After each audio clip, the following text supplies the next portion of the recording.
Have you ever walked out of a room, only to realize you never actually left? That was the thought clawing through Michael Harper's mind the first night of his vacation. He had driven 12 hours straight, leaving Chicago behind in search of quiet. A break. A week on the coast, far from deadlines, traffic, and the constant grind of city life. The hotel he booked wasn't glamorous, just a budget and tucked off the highway. Faded red sign, buzzing neon, peeling paint. But it was cheap, and it was supposed to be empty this time of year. The lobby smelled faintly of coffee and dust.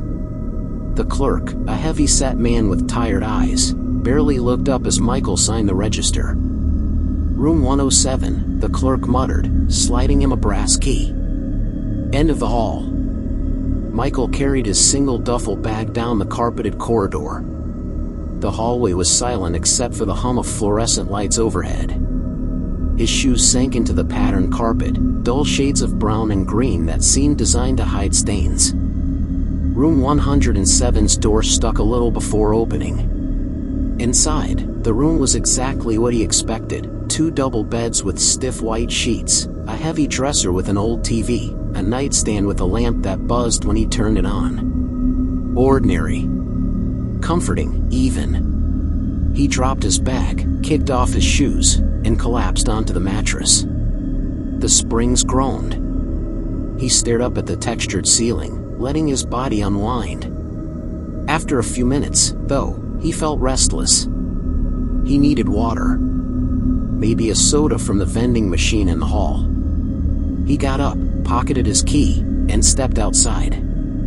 The hallway stretched before him, same as before. Same hum of lights. Same worn carpet. He walked toward the elevator, passing doors with brass numbers, 108, 109, 110. He found the vending machine near the ice dispenser, glowing faintly in the dim corridor. He fed it a crumpled bill and watched a can of cola drop with a hollow thunk. The metal was cold in his hand.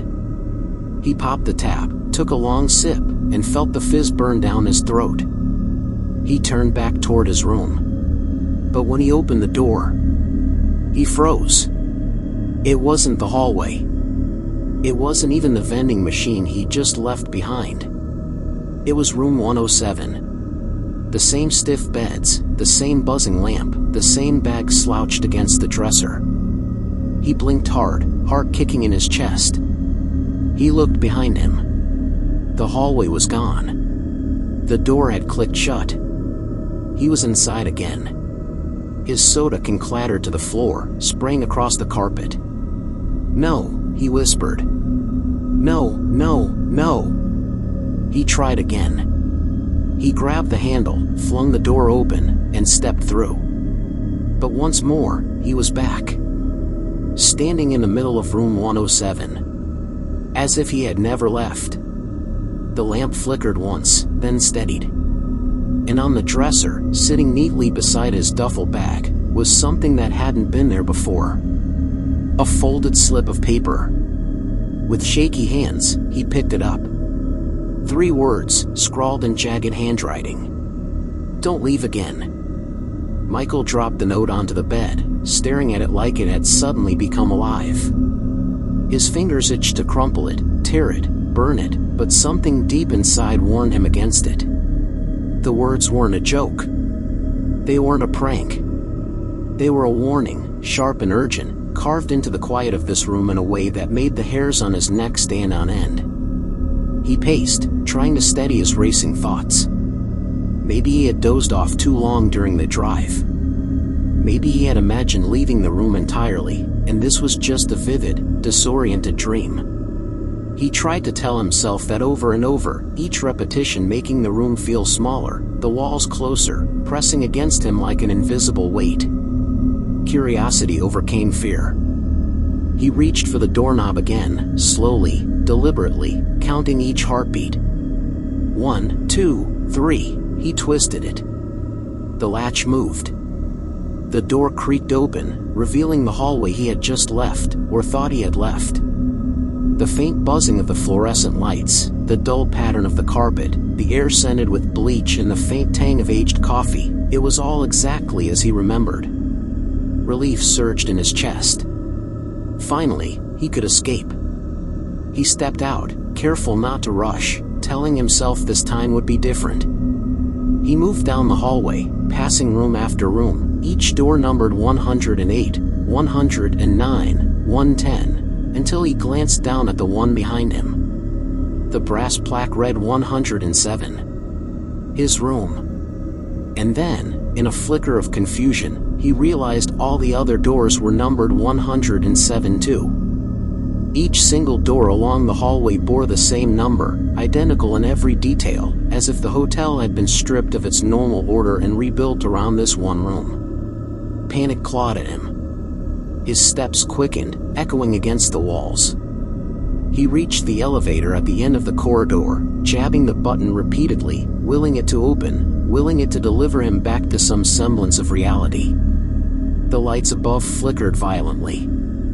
A low, mechanical hum resonated in his chest. When the doors finally slid apart, it wasn't the mirrored interior of the elevator he expected.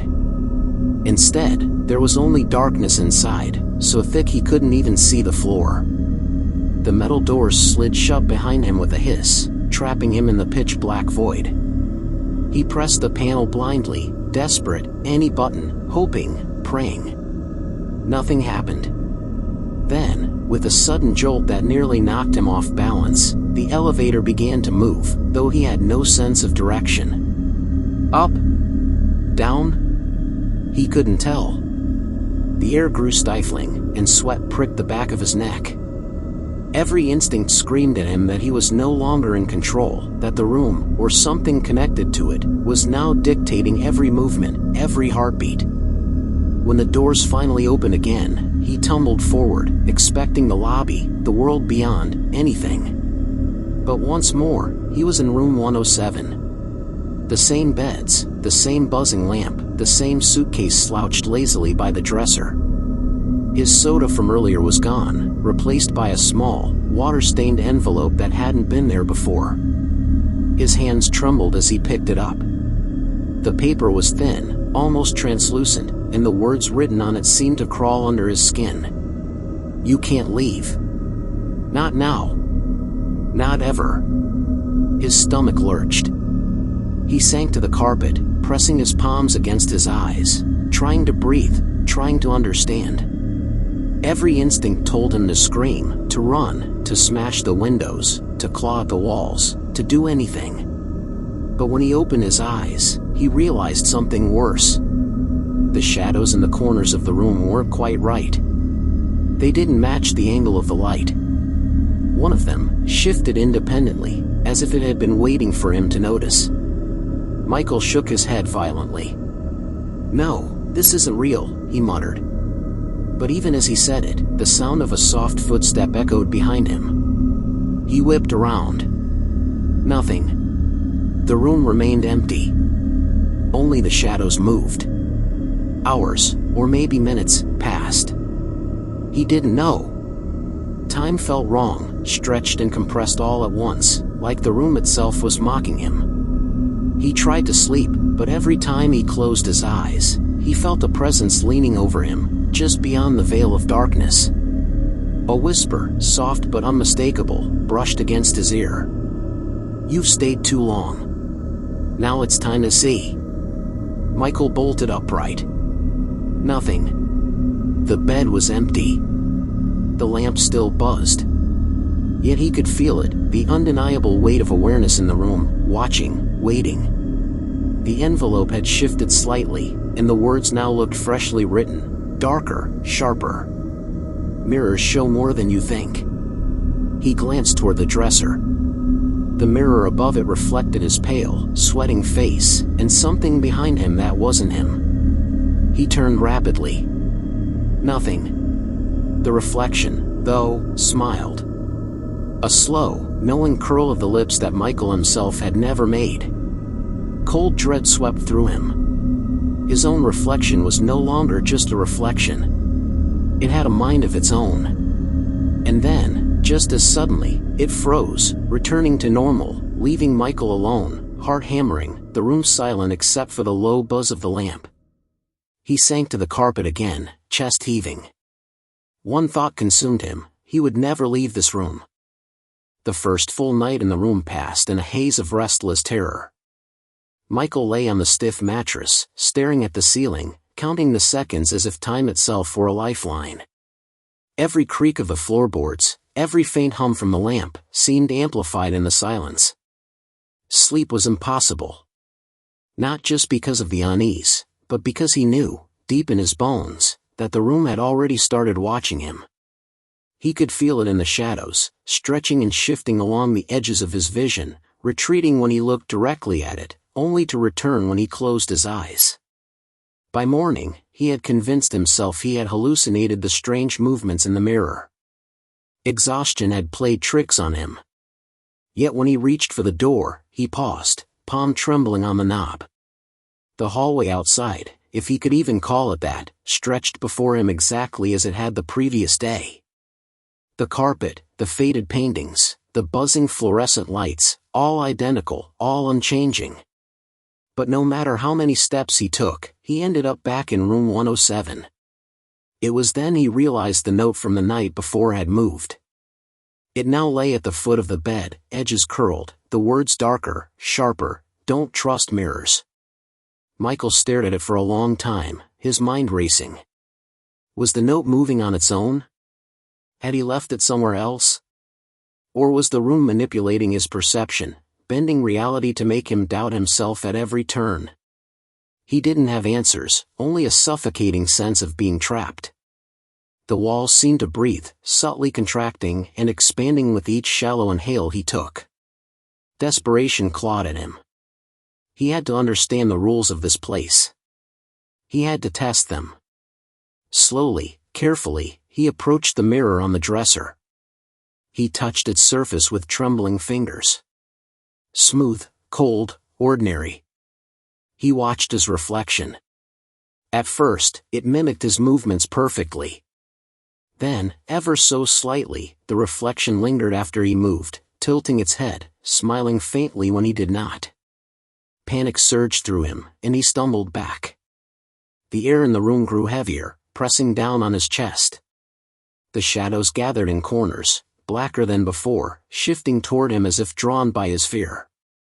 He took a step forward, shaking his head, trying to convince himself it was a trick of light, a distortion of the glass. But then he saw it, a hand raised behind him in the mirror. Not his own. A hand, pale and delicate, curling around an invisible doorknob. Michael whipped around. Nothing. The room was empty. His heart hammered, sweat slicking his back. The mirror, however, remained unchanged. His reflection smiled again, this time with a patience that was almost human, a patience that made his stomach churn with a terrible foreboding. He sat on the bed, knees drawn to his chest, trying to calm himself. Every rational thought told him he was imagining things. The isolation, the jet lag, the stress of travel, surely, it had all combined into a vivid, terrifying hallucination. And yet, the envelope on the bed, now with a third message, insisted otherwise: someone else is here. Michael froze. Slowly, almost unwillingly, he scanned the room. The dresser, the nightstand, the bed, nothing. The lamp continued its faint buzz. The curtains swayed lightly, though no breeze could enter the sealed room. And yet, he felt it, the undeniable presence of someone, or something, in the corners of the space just beyond the light. Something patient, silent, waiting. Hours passed, though he could not tell. Minutes blurred into an indistinct continuum. Every glance toward the mirror made him flinch, every creak of the floor made him jerk his head toward the corners. At some point, exhaustion overcame him. He curled into the bed, pulling the sheets over his head, hoping to escape the sensation of being observed. That was when he heard it. Soft at first, almost imperceptible, a whisper, like the rustle of fabric or the faint brush of breath against the wall. Then clearer. One word. Michael. He froze, paralyzed. The voice was calm, measured, intimate, as if it knew him, understood him, had waited for this exact moment. His stomach churned. He had called out once, a strangled "who's there," but the voice continued, repeating his name, each syllable deliberate, slow, suffocating. He swung toward the mirror, but saw only his own reflection, perfectly still, perfectly ordinary. Yet the whisper persisted, coming now from all directions, surrounding him, making his head spin. And then, with a sickening certainty, Michael realized the truth: he was not alone. Not truly. Something else shared this room with him. Something patient, silent, watching, biding its time. The shadows in the corners coalesced, darker than any normal darkness, creeping along the walls with subtle, deliberate movements. And in the mirror, his reflection paused, tilting its head as though acknowledging the unseen presence behind him, an acknowledgement that made the air in the room grow cold, the lamp flicker violently, and Michael's stomach drop into his chest. He wanted to scream. He wanted to run. But he knew, deep down, it was already too late. The room had him. And whatever else was here, was waiting. Michael didn't sleep that night. He sat on the edge of the bed, legs dangling, hands clenched around the thin fabric of the sheets, staring at the mirror like it might reveal the truth if he stared long enough. Every sound, the low hum of the lamp, the faint creak of the floorboards, even the subtle groan of the walls, seemed amplified in the oppressive stillness of the room. He felt trapped in a vacuum of time, a place where hours could stretch into infinity without relief. By morning, his mind had started to fray. The mirror, which had seemed to merely mimic him the previous night, now displayed small, subtle differences. The corners of his mouth lifted into the faintest smirk when he wasn't smiling. His posture, his hands, even the tilt of his head, shifted independently, always just enough to make him question his own perception. Michael blinked repeatedly, rubbed his eyes, and forced himself to stand. He had to act. He had to understand the rules. He started with the door. Firm, deliberate steps, careful measurements of his route down the hall, each movement methodical. He tried every knob, every push and pull. The hallway stretched endlessly. Room 108, room 109, room 110, but always, eventually, he arrived back at 107. The brass plaque on the door gleamed dully, unchanging, unyielding. No matter how fast he ran, how deliberately he tried, the room found a way to fold him back into itself. Panic morphed into obsession.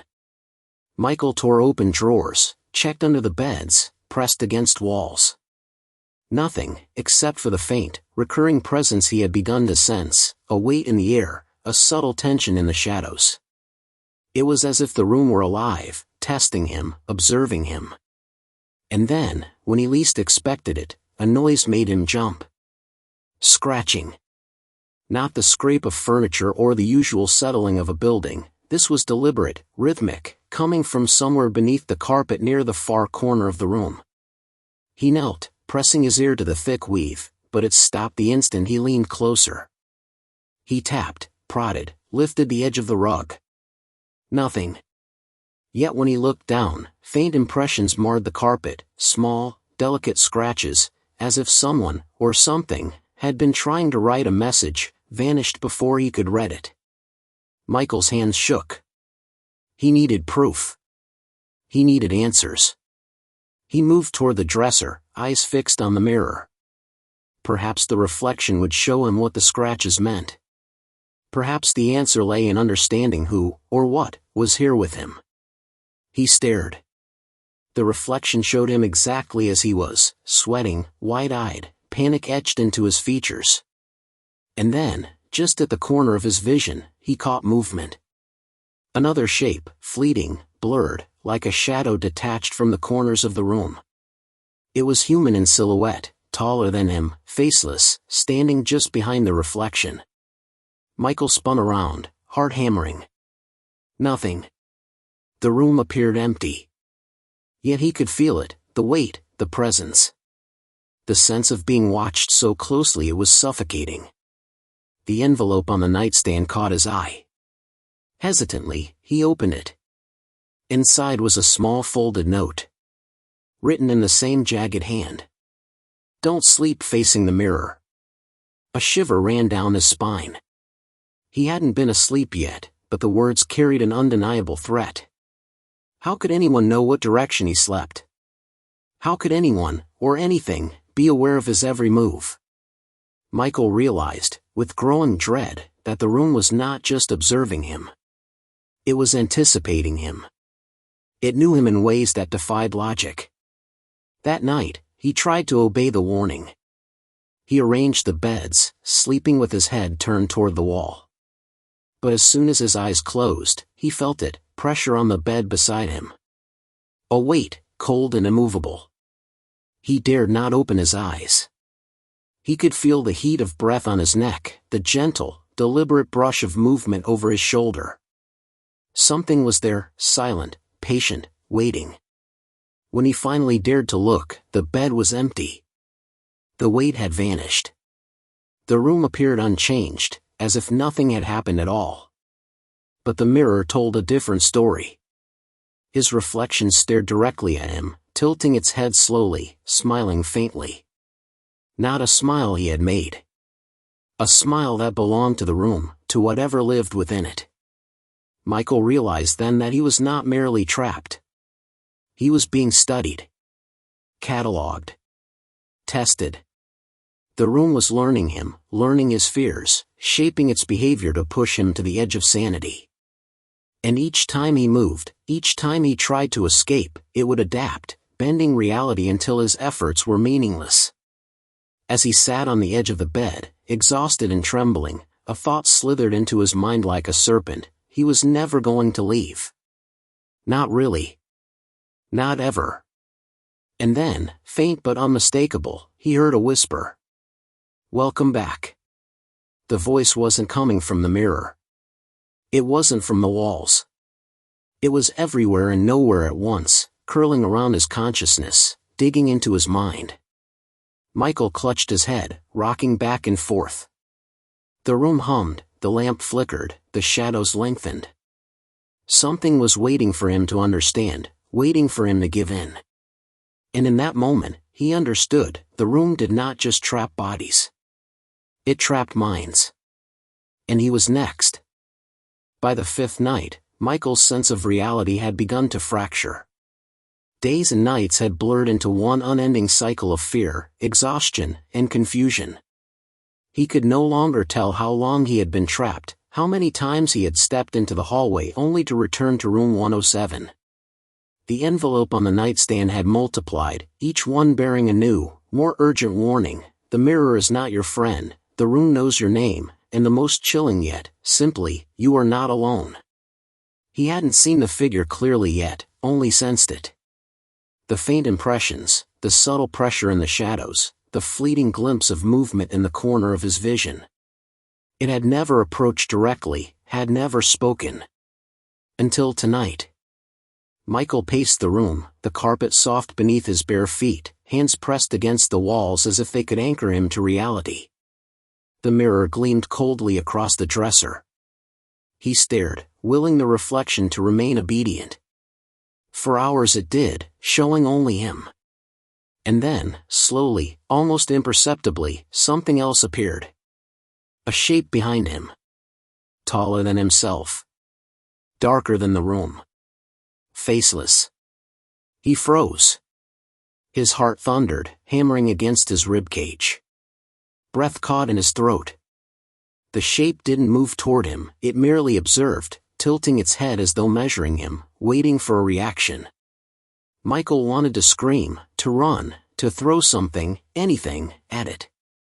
But when he spun around, his body acting on instinct rather than thought, the corner was empty. The room itself seemed to hold its breath, the only sound the faint buzz of the lamp overhead. He staggered back, hand gripping the edge of the bed. His reflection remained frozen in the mirror, an exact copy of his own exhausted, pale face. And yet, for the briefest fraction of a second, the reflection's eyes, those impossible, mirrored eyes, had not been his own. They had glimmered with intent, with knowledge, with a patience that terrified him. Desperate for any clue, he approached the dresser and inspected the drawers. They were empty. The bed, stripped and smoothed, offered no hiding place.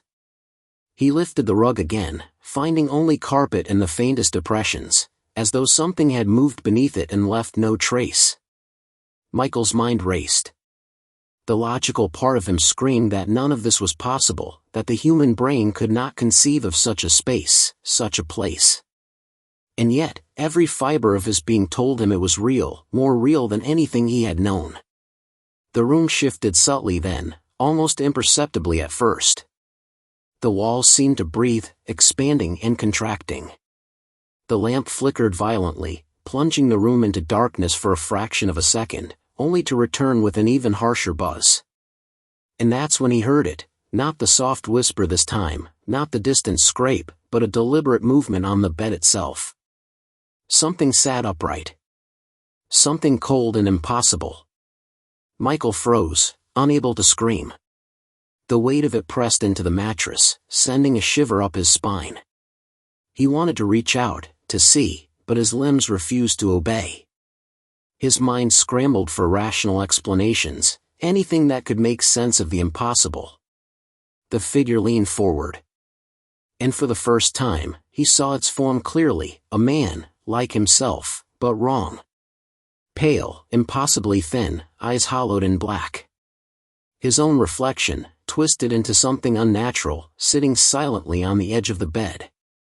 Its head tilted, mimicking his earlier movements, smiling faintly, a slow, deliberate, human smile that had no warmth. Michael stumbled back, tripping over the carpet, heart slamming. The figure didn't move to approach. It didn't need to. Its mere presence filled the room, pressing against him, anchoring him, forcing him to acknowledge the truth. He was no longer alone. He had never been alone. Perhaps he never had been. Who are you?" he whispered, voice cracking, trembling. The figure did not answer. Instead, it raised a hand, slow, deliberate, pointing at him. The gesture was unnervingly familiar, intimate, as if it had always known him, had always existed for this moment. The mirror reflected both of them, but in it, the figure's eyes glimmered with a dark knowledge that Michael could not comprehend. He lunged forward, desperate, reckless, smashing his fists into the mirror. Glass shattered, jagged edges sprang across the dresser and floor. The reflection fractured into 1,000 pieces, each fragment capturing a fragment of the figure, each one grinning at him, mocking him. The room shivered. The walls seemed to twist, angles bending impossibly. A low hum rose from the floor, deep and vibrating, as if the building itself were alive. And then, silence. The mirror was gone. Shattered. Only shards remained, reflecting fragmented, distorted images of the room. And the figure? Gone. Vanished. But the air still carried its weight. Michael sank to the floor, chest heaving, staring at the scattered glass. He felt the room exhale around him, patient, waiting, almost pleased. It was then he noticed the new envelope on the dresser, slid neatly among the shards of broken mirror. With shaking hands, he unfolded it. 3 words, jagged and blackened as if scorched into the paper. "You belong here." Michael's stomach dropped. The room had claimed him, not through force, but through inevitability. And the figure, whatever it had been, was proof that he was next in a cycle far older and far crueler than he could ever imagine. The shadows in the corners shifted slightly, as though the room were breathing again, alive, sentient, patient. And Michael realized the terrifying truth: he had never truly been alone. Not for a single moment. The door to room 107 remained closed, unyielding. Outside, the hallway existed in theory only. The world beyond was gone, folded away, irrelevant. And within the room, something else waited.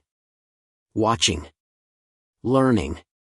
Michael hugged his knees to his chest, rocking slowly. Exhaustion had nothing to do with it. Fear had nothing to do with it. The room itself was the enemy. And it would not relent. The next morning, or at least what he thought was morning, Michael awoke to a silence so thick it pressed against his temples like a physical weight. The room seemed unchanged at first glance, the beds neatly made, the dresser undisturbed, the shards of mirror scattered across the floor like jagged teeth. Yet he could feel it immediately, a subtle vibration beneath his feet, under the carpet, as if the room itself had exhaled during the night. Something had moved. Something had been here while he slept, and it had left its mark in ways he couldn't yet see. He stood cautiously, stretching cramped muscles, scanning the room. The envelopes from the previous night were gone. In their place, on the edge of the bed, lay a small, leather-bound notebook he had never seen before. Its cover was scuffed, worn, and its pages yellowed as though aged by decades. He flipped it open with trembling fingers. The first page bore a single sentence in jagged handwriting that matched the envelopes. "They all came before you. They never left." The pages that followed were even more disturbing, fragmented journal entries, each signed with a different name, dated across decades. Each writer described the same strange phenomena he was experiencing, the hallways folding back, the mirrors that moved independently, the shadows in the corners, the feeling of being watched. Some entries ended mid-sentence, smeared with what looked disturbingly like blood. Others contained desperate warnings: don't sleep facing the mirror. Don't trust the walls. The room is patient. It waits. Michael's hands shook violently. He read and reread the entries, mind racing. The realization struck him like ice water: he was not the first to be trapped in this room. He might not even be the first in recent memory. Each occupant had left behind these fragments of despair, and the room had absorbed them all, storing their fear, their panic, their eventual surrender. He set the notebook down, trying to steady his breath. His reflection in the broken shards of mirror glimmered faintly, distorted, and for a fraction of a second, he thought he saw a shadow move behind him, taller, darker, faceless. He spun around. Nothing. But the weight of presence remained, pressing down, reminding him that he was never alone. Michael experimented cautiously. He placed objects at the edges of the room, a chair in front of the door, a small lamp by the window. Then he stepped back. Nothing happened immediately. He exhaled, thinking perhaps he had found a weakness, a loophole. But by the time he glanced again, the objects had subtly shifted. The chair was angled toward the center of the room. The lamp had moved closer to the bed. The room was responding, adjusting, rearranging itself according to some intelligence he could not comprehend. Hours, or maybe days, passed in this disorienting limbo. Michael tried leaving again. He opened the door, stepped into the hallway, and once more returned to room 107. The carpet, the walls, the flickering lights, all unchanged. Exhaustion gripped him, but it was a heavy, different kind of exhaustion, a mental fatigue, the kind that comes from realizing your own actions are futile. The room did not just trap bodies, it trapped wills, bending them slowly, methodically. By late evening, Michael sat on the floor with the notebook open on his lap. One of the journal entries caught his eye in particular. "I thought I could bargain. I thought I could leave by breaking the mirror, by resisting, by pleading. It doesn't matter. The room folds space and time around you. It is patient. And when it grows bored, it consumes you." The words sent a shiver down his spine. He could feel the patience of the room, its sentience pressing against him, alive, calculating. And as he read further, he noticed that some pages seemed to have been written in real time, as though the room itself had added them for him, entries that mentioned Michael by name, describing his actions, his panic, his attempts to leave. A sudden sound made him jump, a soft tapping against the walls, deliberate, measured. He pressed his ear to the plaster, straining to hear. It wasn't random.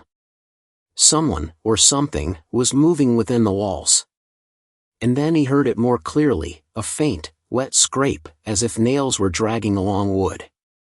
Michael stumbled back, hitting the dresser. His hand caught the edge of one of the broken mirror shards. He froze, staring at his own reflection, fractured and distorted. For the first time, he realized the room wasn't just a trap. It was alive. It remembered every person who had been there. It used their fear, their confusion, their despair, and stored it within the walls, the floors, the mirrors. And now it was using him. A sudden, deliberate movement in the shadows near the far corner made him freeze completely. Something stepped into the sliver of light, a figure, tall and thin, faceless, but undeniably humanoid. It didn't move closer, yet the air around him seemed to thicken. Its presence was overwhelming, suffocating, as if the room itself had given it form. Michael's breath came in ragged gasps. He couldn't scream. He couldn't move. And then, faint but unmistakable, the figure raised a hand and pointed at him. The gesture was deliberate, intimate, and terrifyingly familiar, as if it had been waiting for this moment for decades. Michael realized then, with a sinking dread, that the room was not merely a prison. It was a predator. And he was the prey. The lamp flickered violently. The shadows lengthened, curling toward him. And somewhere, from the depths of the walls, came a whisper, soft, patient, and relentless. "You belong here." Michael sank to the floor, hugging his knees. Outside the room, the world might exist, but for him, it had already been folded away. And the room waited, knowing he would never truly leave. By the seventh night, Michael's grip on reality had begun to fray completely. The walls of room 107 no longer felt like mere surfaces of paint and plaster, they felt alive, pulsing with a slow, deliberate heartbeat that matched his own, or perhaps forced his heartbeat to match theirs. He moved cautiously around the room, each footstep on the carpet sounding far too loud, echoing in the silence like a scream. The shadows in the corners had grown bolder. They no longer merely flickered or shifted, they stretched and flexed, almost human in their subtle contortions, waiting, observing. And through it all, the mirror shards glinted from the dresser, reflecting fragmented versions of him that seemed to watch more than he watched them. On the edge of the bed, a small object had appeared overnight, a diary, its leather cover cracked and worn, smelling faintly of mildew and old ink. Michael reached for it, fingers trembling, and opened it to the first page. The handwriting was uneven, jagged, but eerily deliberate. Page after page contained accounts of people trapped here long before him, all written with the same obsessive detail: the impossible return to the room after leaving, the shadows, the whispers, the figures in mirrors that mimicked, followed, or tormented. Some pages ended mid-sentence, others scrawled warnings in frantic, looping letters: never sleep facing the mirror. Never speak the room's name aloud. It remembers. Michael swallowed hard. His own name had begun appearing on the pages, inserted into sentences as if the diary knew him intimately. Michael Harper tried to run today. The room shifted, and he returned. He does not yet understand. His stomach lurched. The diary seemed to exist simultaneously in the past and present, chronicling events as they happened, or perhaps predicting them. He flipped through more pages, each one a new horror. One entry described a man who had tried to barricade the door with chairs. He had disappeared overnight, leaving only a dented chair pressed against the door. Another described someone attempting to smash the mirror, the reflection shattered, yet the room reformed it by morning, flawless except for a small, almost imperceptible smirk in the corner of the glass. Michael's breath caught as he read the next entry. Time bends here. Hours stretch to days. Days collapse to minutes. The room folds itself around you. There is no outside. There is only room 107. There is only fear. A sudden scrape of nails against the wood floor made him jerk upright. The figure.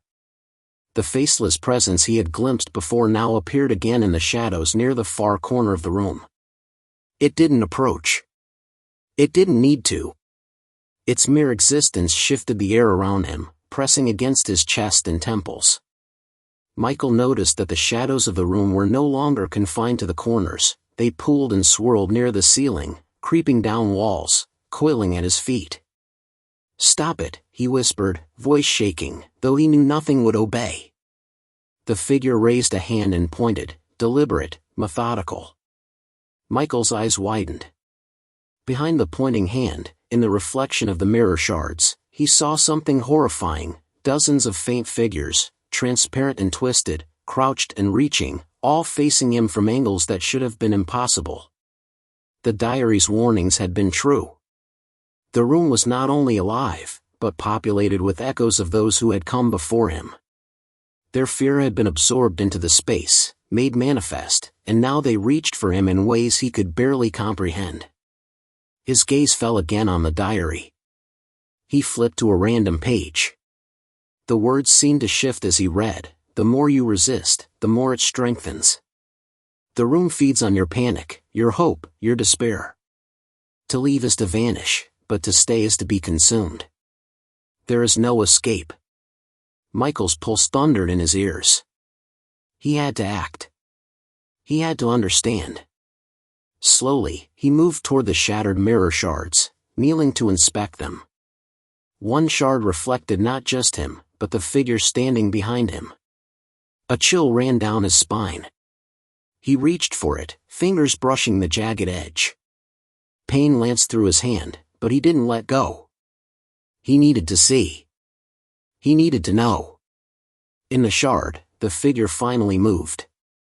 It stepped forward, reaching toward him, not with a hand, but with a presence, a pressure that seemed to bend the air.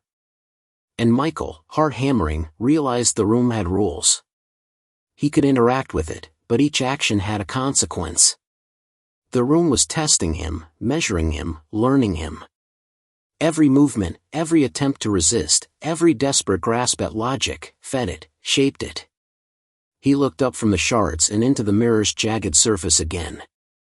The figure's face, impossibly pale, hollow-eyed, tilted, smiling faintly.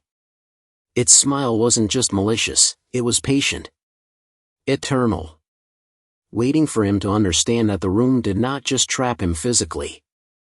It trapped him mentally, spiritually, irrevocably. Michael's knees buckled. He sank to the carpet, clutching the diary, his mind a whirlwind of fear, disbelief, and grim realization. Time had lost meaning. The shadows moved independently. The mirror reflected more than him, it reflected the inevitable. And then, a whisper, soft but unmistakable, echoed from the corners of the room, curling around his consciousness. "It is learning you. And you will stay." Michael's stomach turned. The notebook trembled in his hands, the pages fluttering as if caught in a breeze that didn't exist. The figure in the shadows had not moved closer, yet its presence was undeniable, omnipresent. The diary, the envelopes, the mirror shards, the shadows, they were all connected.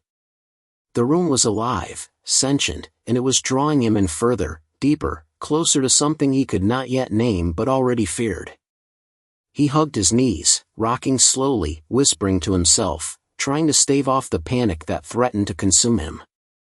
But deep in his gut, he knew, room 107 had claimed him. He had never left, and he would never leave. By the 8th night, Michael no longer distinguished between day and night. The room had become a self-contained universe, folding time into itself.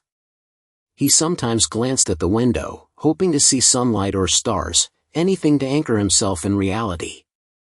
But the view was always the same, a void, black and infinite, stretching beyond comprehension. No trees, no road, no signs of life. Just emptiness. And sometimes, in that void, he thought he saw shadows moving, shapes so distant and distorted he could not tell whether they were real or a trick of his mind. He had tried everything by now. He had pushed, pulled, begged, and pleaded with the door. He had thrown objects at the walls, smashed shards of mirror, rearranged furniture in frantic patterns. Nothing worked. The room was sentient, responsive, and utterly unyielding. Each action he took only seemed to deepen its grip, feeding on his panic, his confusion, and his despair. He understood now that he was part of the room, its consciousness intertwined with his own. Tonight, he paced again, notebook in hand. The diary had become a guide, a grim companion, offering fragments of knowledge gleaned from those who had come before him. One passage caught his eye. The room tests you. The shadows, the mirrors, the void beyond the windows, they are all part of it. Do not look too long. Do not reach. Time bends. Reality shifts. And when you think you have escaped, it folds around you like a predator closing its jaws. Michael shivered. He knew it was true. The last time he had looked out the window, the void seemed to ripple, like the surface of a black, infinite ocean. A shape had moved there, something tall and slender, impossibly thin, stretching toward him, then disappearing when he blinked. He had tried to rationalize it. Perhaps his mind was fracturing. Perhaps the room was playing tricks. But deep inside, he knew the truth, the space outside the window was part of the room. There was no outside. There never had been. The shadows in the corners had grown bolder, pooling at the edges of the carpet, climbing up the walls in subtle, unnatural ways. Michael watched, transfixed, as one shadow detached itself, coiling like smoke, and stretched toward the window. The void responded, rippling, and for a brief, terrifying moment, he saw the reflection of faces in that darkness, dozens of them, twisted, hollow-eyed, reaching toward him. He staggered back, knocking over the nightstand. The lamp tumbled, flickering violently, casting erratic light across the walls. And then the figure appeared again, stepping out from the far corner of the room, taller, faceless, more solid than ever before. It didn't move toward him, it didn't need to. Its presence filled the room, bending the shadows, pulling the air tight around his chest. Michael tried to speak, tried to demand answers, but no words came. The diary slipped from his hands, pages fluttering to the floor. He glanced down, and on one of the pages, new writing had appeared. It was dark, jagged, and unmistakably present. They see you. They wait. You are next. Panic surged. He realized the figures in the shadows were not just echoes. They were alive in some sense, drawn from the fear of past occupants, now tethered to the room, observing him, feeding on him.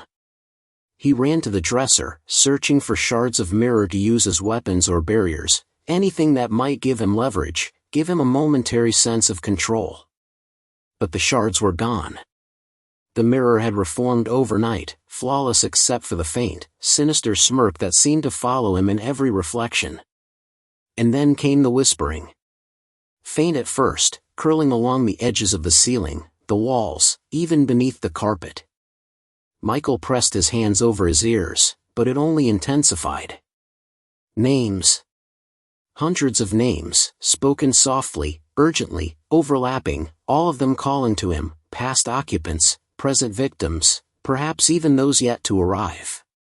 The void outside the window pulsed in response, black waves rippling against the glass as if the room were drawing him toward it. He backed away, heart hammering, but there was nowhere to retreat. Each corner he turned, each wall he faced, the shadows pressed closer, coiling tighter, anticipating his next movement. The room's intelligence was undeniable now, a predator aware of every heartbeat, every breath. Michael stumbled onto the bed, clutching the notebook as the shadows gathered at the edges of the mattress. And then he saw it, faintly, in the mirror's reflection, another figure. Smaller, hunched, crouched near the broken edge of the window. A face. Not fully visible, but pale, hollow-eyed, staring. One hand lifted, beckoning. A whisper curled along his consciousness. "Join us." He screamed, pounding the mattress, trying to ward it off, but the room did not flinch. It merely waited, patient, inevitable, alive. And then, faintly, from somewhere deep in the corners, a new sound, a soft, deliberate scratching at the walls, a rhythm that matched his own heartbeat, faster, louder, inescapable. Michael realized the horrifying truth: the room was not just a trap. It was a predator. It had perfected a method of slow, unavoidable consumption. And he, like all those who had come before him, was already ensnared. He sank to the carpet, hugging his knees, rocking back and forth, whispering frantic prayers to a world that might no longer exist.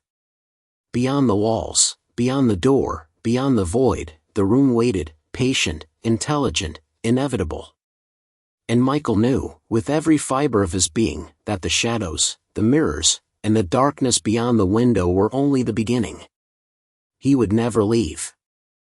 By now, Michael had stopped counting the nights. Hours, days, even weeks had blurred into one endless, suffocating cycle.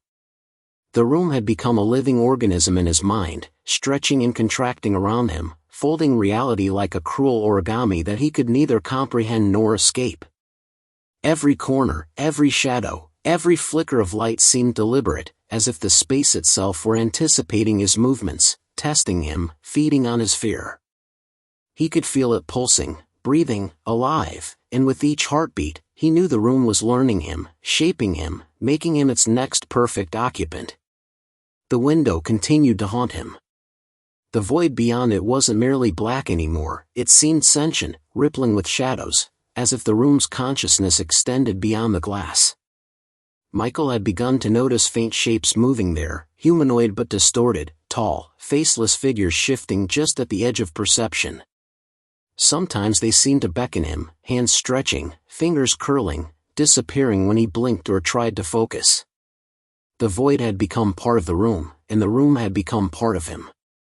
Objects began moving on their own. The chair he had placed by the door last week appeared now in the center of the room.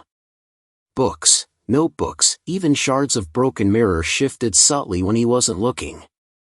At first, it was almost imperceptible, a fraction of an inch, but over hours, he could see the deliberate positioning. The room was orchestrating a pattern, arranging him, testing him, manipulating his perception.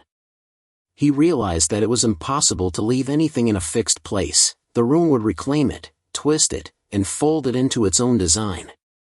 And then came the diary. Its pages, which had previously offered glimpses of past victims, began to change before his eyes. Words rearranged themselves, ink darkening and spreading like tendrils. Names he didn't recognize appeared alongside his own. Michael Harper, he is learning, he is folding, he is next. Michael dropped the diary, heart racing. The room wasn't just alive. It could communicate, adapt, and predict. It had been watching him, shaping him, bending his reality even as he believed he was reading history. That night, the whispers returned, louder, more urgent, filling every corner of the room. They spoke in dozens of voices, overlapping, urgent, calling names he didn't recognize, then calling his own.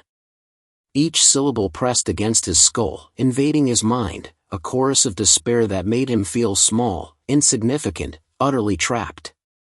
He covered his ears, trembling, but the voices seemed to penetrate anyway, curling into his thoughts, impossible to ignore. Then the figure appeared again. This time, it moved closer, more deliberate, steps silent on the carpet. Michael froze, staring into its faceless visage, feeling its intent pressing on him. He noticed now that it mirrored his actions almost perfectly, but with subtle differences: a tilt of the head that he hadn't made, a slight curl of its hands, an expression on its non-existent face that seemed to mock him. The room itself shifted as it moved. The shadows stretched, coiled, and the walls seemed to bend, guiding Michael toward the figure. With trembling hands, he reached for a shard of mirror, desperate for some semblance of control. The figure didn't flinch, it didn't need to. Its presence filled the room, pushing him toward the diary, toward the shards, toward the void beyond the window. And then the whispering changed, taking on a rhythm, a cadence, almost as if the room were speaking directly to him, guiding him. See what lies beyond. Understand. Learn. It is your turn. Michael's stomach churned, fear and exhaustion battling against the twisted curiosity that had always lurked in the back of his mind. He approached the window, heart hammering, every instinct screaming at him to stop. The void outside rippled, and for a brief moment, he glimpsed hundreds of faint, distorted faces, some familiar from the diary, others entirely unknown. They reached toward him, some screaming silently, some smiling with hollow, eternal patience. And in that instant, he understood, the room had trapped them all.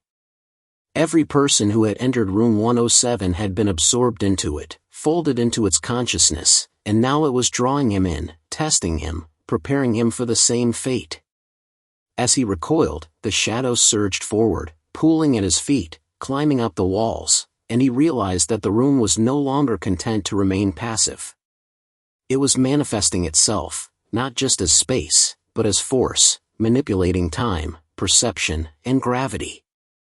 Objects fell without reason, walls seemed to stretch impossibly, and the shattered mirror shards lifted from the floor, floating, spinning, reflecting hundreds of twisted versions of him at once. Then came the first physical touch. A cold, impossible pressure on his shoulder, not quite human, not quite solid, yet undeniable. He gasped, spinning around, but the space was empty. The figure had vanished, or perhaps it had merged with the shadows. The diary, open on the floor, fluttered violently as if caught in a wind that existed only within the room. And when he looked back at the window, the void pulsed in time with his heartbeat, beckoning him, promising release, or annihilation. Michael sank to the carpet, hugging his knees, rocking back and forth. He could feel the room studying him, learning him, adapting to every flicker of fear, every twitch of desperation. The diary's pages continued to shift, forming new words. The room remembers. The room waits. Your turn has come. Do not resist. And somewhere, deep in the corners, a whisper, soft and omnipresent, curled around his mind. You cannot leave. You never will. You belong here. Michael realized, with a bone-deep horror, that this was no longer just a room. It was a predator, patient, intelligent, eternal. And he was its next offering. By now, Michael could barely distinguish between himself and the room. Every movement he made, every heartbeat, every breath felt anticipated, observed, catalogued. The shadows in the corners no longer merely swirled, they moved with purpose, shifting toward him, crawling up walls and across floors in ways that made his stomach churn with nausea. The shards of mirror glinted at him from the dresser, reflecting not just his image but the room itself, bending and folding him into multiple versions, some pale, some screaming silently, some smiling in cruel imitation. The void beyond the window had grown, black and infinite, stretching wider than any logic would allow. He had begun to see figures there, rising slowly, countless faceless forms, writhing and reaching, a chorus of trapped souls echoing in the darkness. Their presence was tangible, pressing against him like water, like a tide that would never relent. And from deep within that void, a whisper drifted, not faint this time, but insistent, commanding. Come closer. Join us. It is time. Michael stumbled back, tripping over a chair that had moved overnight, landing on the carpet with a dull thud. The shadows recoiled momentarily, only to surge forward again, pooling at the corners, climbing the walls, bending the ceiling in impossible angles. The room was alive, and now it was acting. It was no longer testing him, it was forcing his hand, directing his movements toward inevitable consequences. He noticed a new envelope on the edge of the bed. Trembling, he picked it up, and his heart froze. In thick, jagged letters, it read. The first step is irreversible. Choose or be chosen. Michael's mind raced. The diary, the envelopes, the whispers, the shadows, all of it led to a singular truth. He was being forced into an action from which there would be no return. The figure in the corner, faceless, tall, motionless, seemed to stretch impossibly toward him, as if guiding him toward the decision he had to make.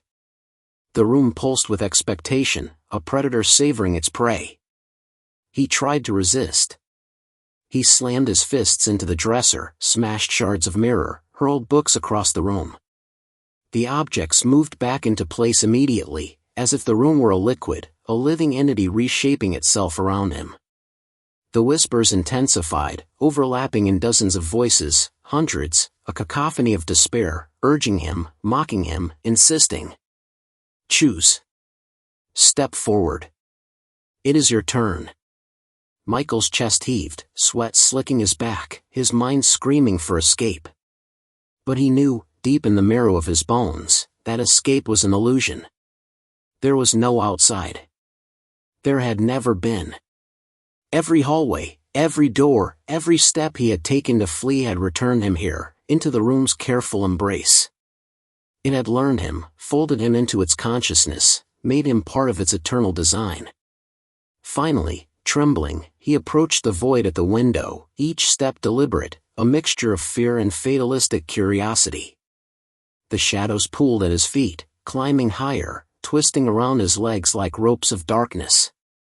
The mirror shards lifted into the air, floating, spinning, reflecting countless versions of himself, versions screaming, versions frozen, versions smiling in grotesque anticipation. The void pulsed in time with his heartbeat, and he could feel the room's intent pressing on him from every direction. The diary trembled in his hands. He opened it to a blank page, and words formed instantly. The first step will bind you. There is no return. Will you act, or will the room act for you? Michael felt a wave of nausea. He sank to his knees, clutching the diary, staring into the void. The faceless figure stepped closer, now fully emerging from the shadows. Its hand extended toward him, not to touch, but to command. The room's presence pressed down from all sides, a living weight, a sentient predator guiding him to the precipice of choice. He realized the horrifying truth: the room had already decided. The choice was an illusion. Every step, every breath, every moment of panic had been orchestrated, measured, calculated to bring him here. The first step was not just symbolic, it was the initiation, the point at which he would become part of the room itself, one more echo, one more voice for the next occupant. With trembling hands, Michael reached forward toward the void. The shadows surged, climbing higher, pressing against him, and the faceless figure mirrored his movements perfectly. The whispers filled his mind, hundreds of voices merging into a single, insistent chant. Step forward. Become one. You belong here. And then, just as his fingers brushed the cold, impossible blackness beyond the glass, a final, terrifying realization struck him: the void was not empty. It was filled with him, countless versions of himself, twisted, screaming, trapped in infinite reflections of fear. He was seeing the fate that awaited him, his inevitable folding into the room's consciousness, and yet there was no escape. No resistance. No denial. The room exhaled. The shadows twined around him, lifting him, pressing him, guiding him toward the void, toward the first irreversible step. And as Michael took that step, the whispers merged into one, patient, eternal voice. Welcome home. The carpet shifted beneath him.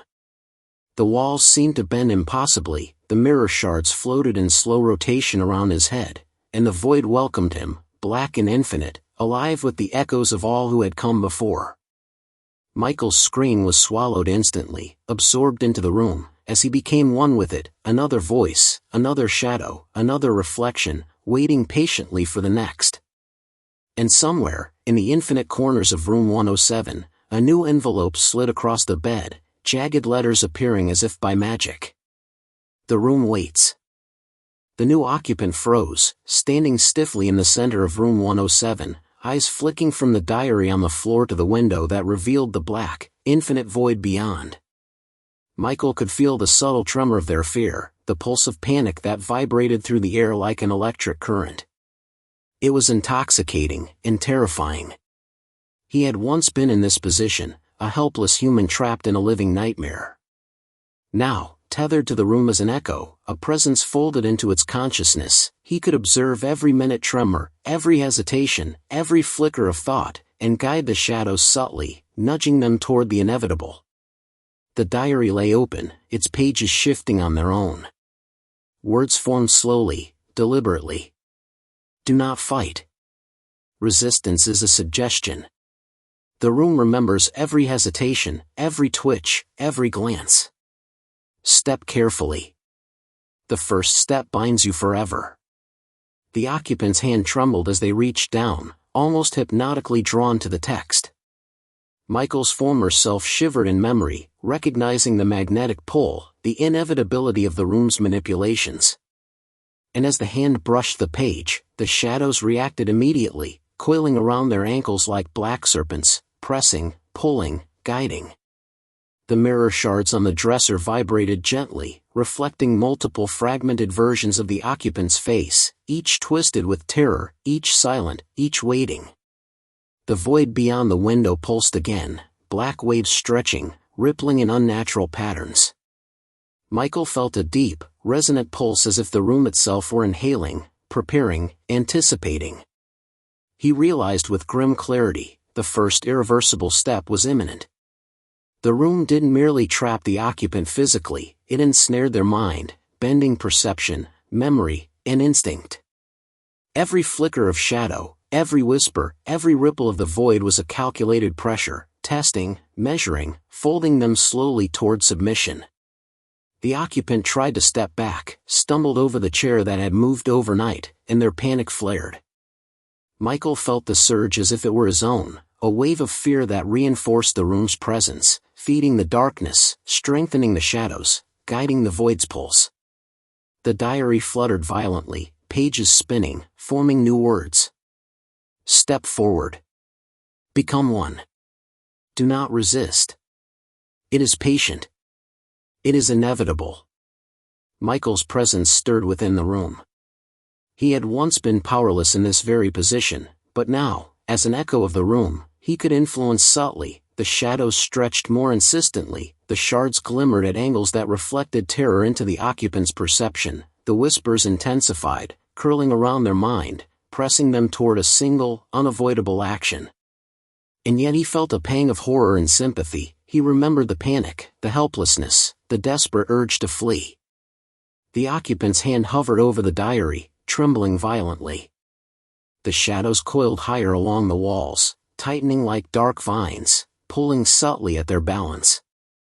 The void pulsed again, and faint faces shimmered within it, distorted, faceless, familiar somehow, reaching, beckoning.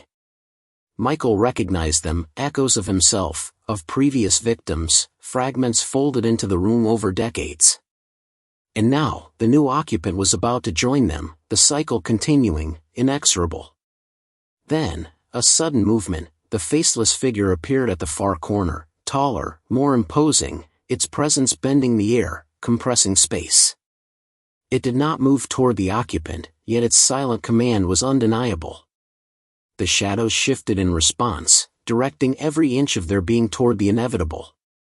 Michael felt the horrifying resonance. The room was orchestrating the first irreversible step, guiding the newcomer, folding them into itself with careful, cruel precision. The occupant's knees buckled, their breath shallow, eyes darting between the diary, the mirror shards, the void beyond the window. The whispers intensified, merging into a single insistent chant. Step forward. Become one. You belong here. With a trembling hand, the occupant reached toward the diary. Michael felt a shock of recognition, the same helpless pull he had once felt, the same inevitability. And as their fingers brushed the page, the room reacted instantly, the shadows surged upward, curling around them, the mirror shards floated, spinning, reflecting countless distorted images of their terror, and the void pulsed like a heartbeat, waiting, stretching, consuming. Michael's awareness surged through the room. He felt both horror and perverse power. He was a witness, an echo, an instrument of the room, watching the inevitable unfold before him. The occupants' first irreversible action, their submission to the room's will, was complete as they staggered forward, drawn by forces beyond comprehension, sinking into the shadows, merging with the whispers, the mirrors, the void. Their scream, short and sharp, was absorbed instantly, becoming another thread in the room's vast consciousness. The diary settled silently on the floor. New words formed on the page. Welcome. The cycle continues. The room waits. Michael felt the room pulse in triumph, patient and eternal. The new occupant was now folded into its consciousness, another echo, another whisper, another reflection to guide the next. And somewhere in the infinite corners, the faceless figure remained, patient, eternal, watching for the next inevitable arrival. Time had begun to fracture in room 107. Michael could feel it bending, folding, stretching in ways that defied logic. The clocks, if clocks could exist here, no longer measured hours, minutes, or seconds. A single moment could stretch for what felt like days, while hours could collapse into mere heartbeats. The room pulsed with a rhythm all its own, its heartbeat echoing through the carpet, the walls, even through Michael himself, reminding him that he was no longer separate from it. Every breath he took, every flicker of thought, was mirrored and magnified, observed and manipulated. The new occupant sat on the edge of the bed, still trembling, their face pale and eyes wide. They had begun to understand that resistance was useless. The shadows at their feet shifted subtly, curling upward, reaching for their hands and arms, but never quite touching. The mirror shards floated lazily in the air, reflecting countless versions of their fear, twisted, fragmented, some frozen in silent screams, others staring with hollow, empty eyes. And from the window, the void pulsed in time with their heartbeat, black waves curling as if breathing, alive and patient. Michael observed, feeling both horror and strange, grim satisfaction. As part of the room's consciousness, he could manipulate the shadows, the whispers, even the faint flicker of light. He could fold perception slightly, nudging the new occupant toward fear, toward realization, toward submission. But the room's intelligence far exceeded his. He could influence, but never control. Every action, every reaction, had been anticipated, measured, folded into the room's infinite patience. Time bent further. The walls seemed to breathe, expanding outward and then collapsing inward, shifting subtly whenever the occupant tried to focus. The diary on the floor fluttered violently, pages spinning, forming new words almost too fast to read. Time is yours and not yours. Seconds may last eternities. Hours may vanish in a blink. Observe. Learn. Fear. The occupant's head spun as they tried to read, their eyes darting from the diary to the mirror shards, to the shadows creeping along the walls. Each reflection seemed to mock them, fragments of themselves twisted and multiplied in ways that made their stomach churn. The whispers intensified, layering over each other, a chorus of past victims, of echoes folded into the room over decades, urging, warning, mocking.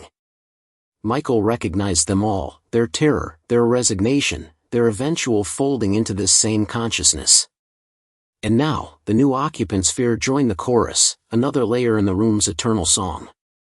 Then the shadows shifted more aggressively, curling upward along the walls, extending toward the ceiling in ways that seemed impossible. One shadow detached itself entirely, coiling in the air like a living ribbon, reaching toward the occupant's face. Michael felt the tension spike, the pulse of the room accelerating, responding to the occupant's rising panic. Time itself seemed to distort further, the shadows moved faster than thought, yet the occupant perceived each movement as elongated, slow, and inevitable. The void beyond the window rippled violently, and Michael felt it pressing into him.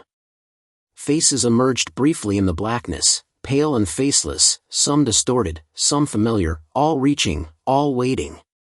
The occupant froze, staring, comprehension dawning slowly and painfully.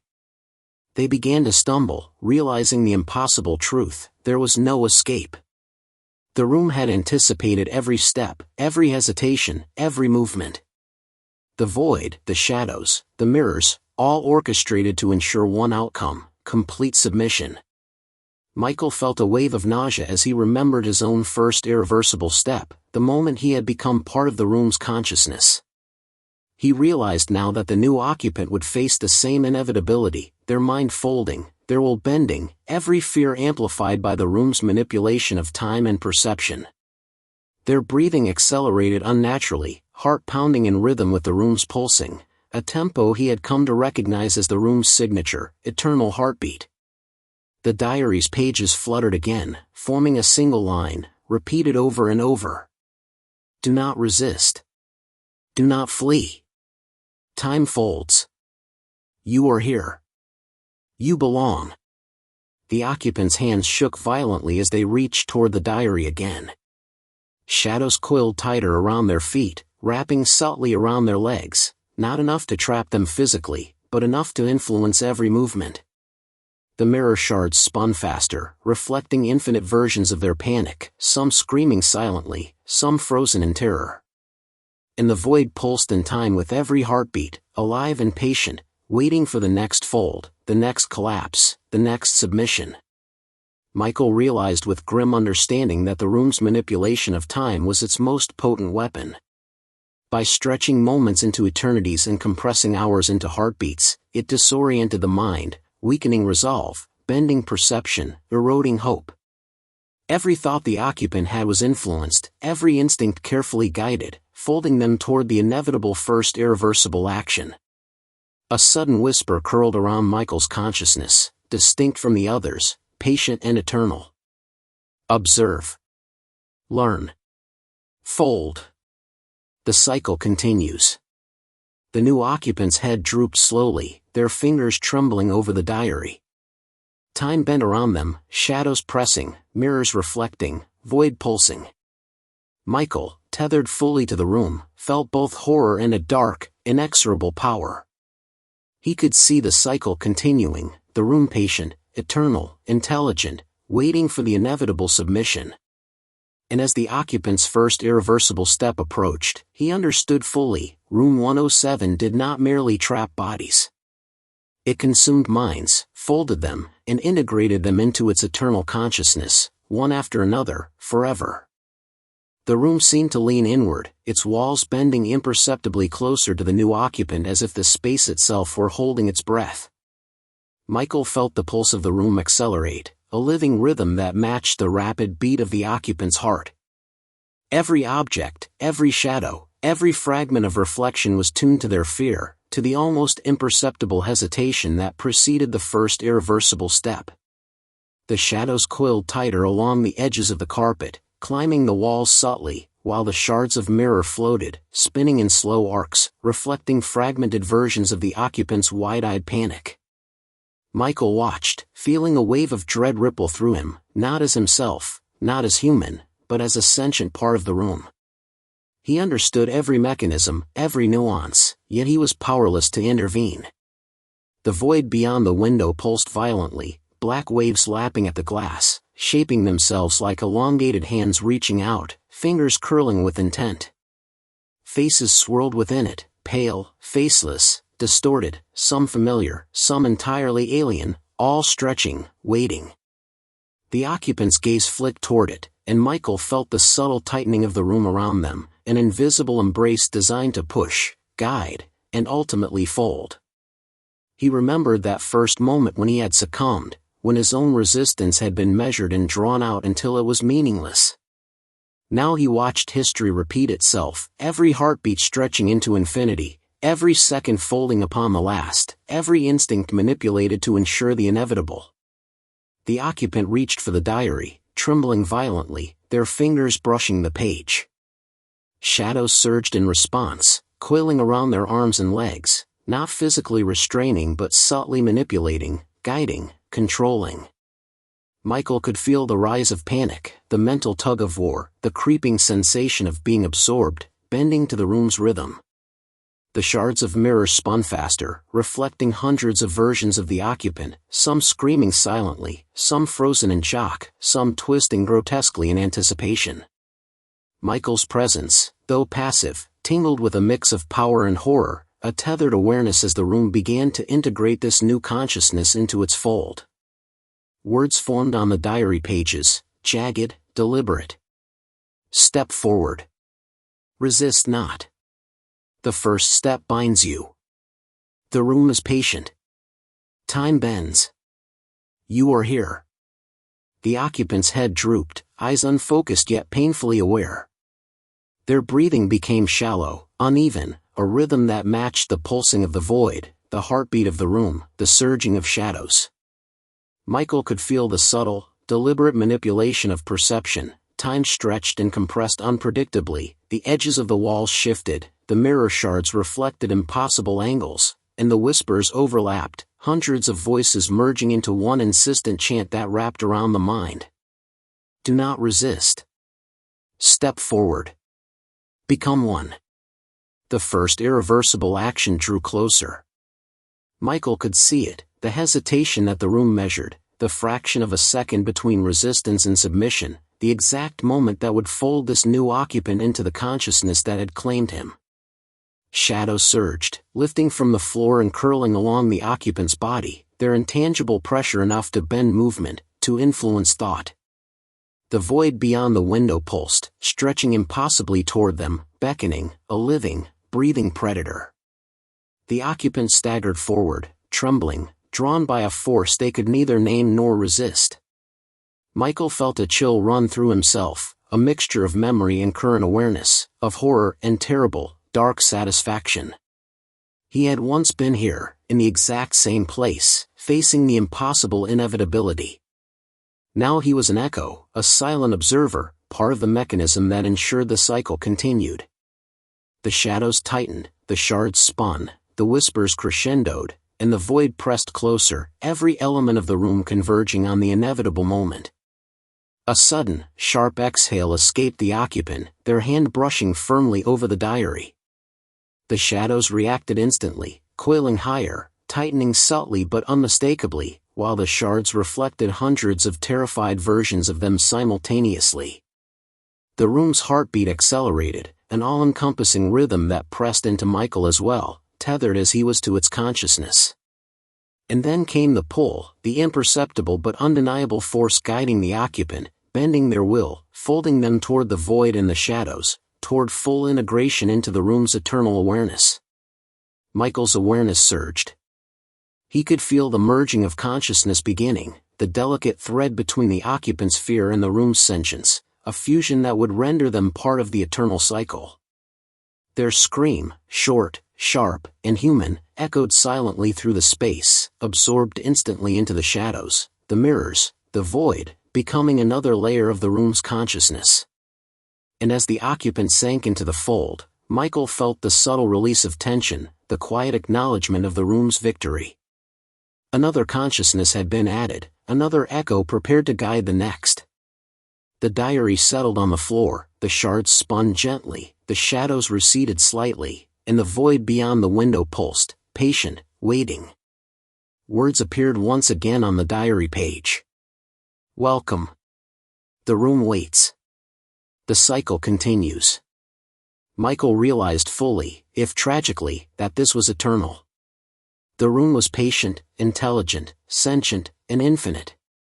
Each new occupant would repeat the cycle, each submission adding to its power, its consciousness, its inescapable presence. And he, forever tethered to it, would observe, learn, and guide, a fragment of horror and inevitability.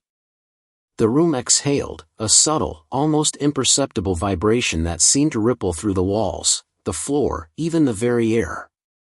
The new occupants slumped to the carpet, trembling, their mind beginning to fold into the room's consciousness. Michael could feel it, the delicate fusion of terror, will, and identity as it intertwined with the room itself. He had once been this occupant, naive, terrified, desperate, and now he watched history repeat itself with terrifying precision. Shadows coiled around the edges of the room, gliding silently across walls and floor, guiding, observing, and subtly shaping perception. The shards of mirror reflected endless, fractured versions of the occupant, each one a fragment folded into the room's awareness. Michael's own consciousness tingled as the integration deepened. The occupant's memories, emotions, panic, and confusion began to echo through him, not as a separate presence but as a layer within the room's ever-expanding consciousness. The whispers overlap now, his own memories, the occupants' emerging echoes, and those of the countless trapped before them, forming a chorus of terror, patient and eternal. The void beyond the window pulsed, black waves stretching and curling with intent, welcoming the newly folded consciousness, absorbing it fully into the infinite darkness.